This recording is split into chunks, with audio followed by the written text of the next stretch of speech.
Multi-channel is a way of looking at the growing number of channels, or it was a way of looking at the growing number of channels. So previously, the number of channels was quite limited and was easy for a marketer to get to grips with. But as these channels grew, it became more important to have a strategy that acknowledged them.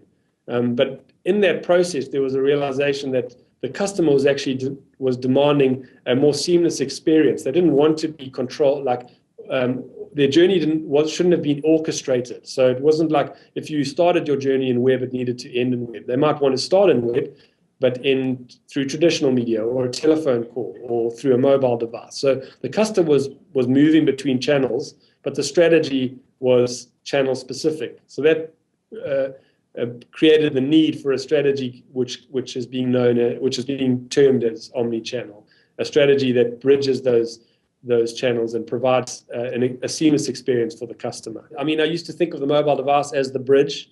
I then started thinking of it as the glue between those channels, and now we're actually seeing that it's actually the device that's breaking down those channels completely.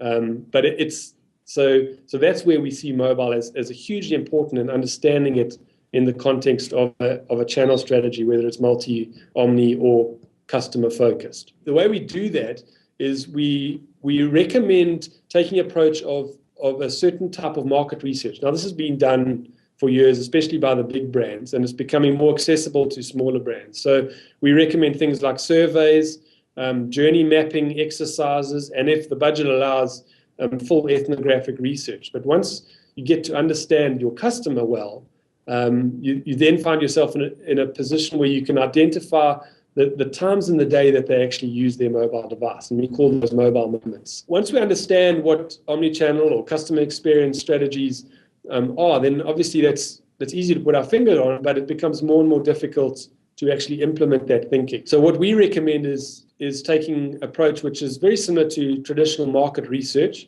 It could be surveys or a journey mapping exercise, or if budget allows, full ethnographic research. But the intention is to understand your customers and potential customers and when they use their mobile devices during the course of the day.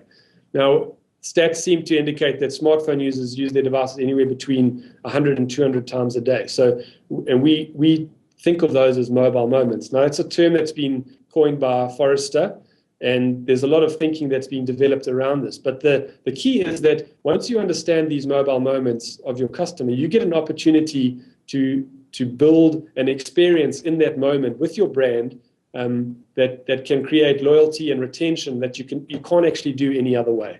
There's a degree of loyalty that can be built with a great mobile strategy that you'll never achieve with the loyalty program. And that's where we see the big value in mobile and where the success comes.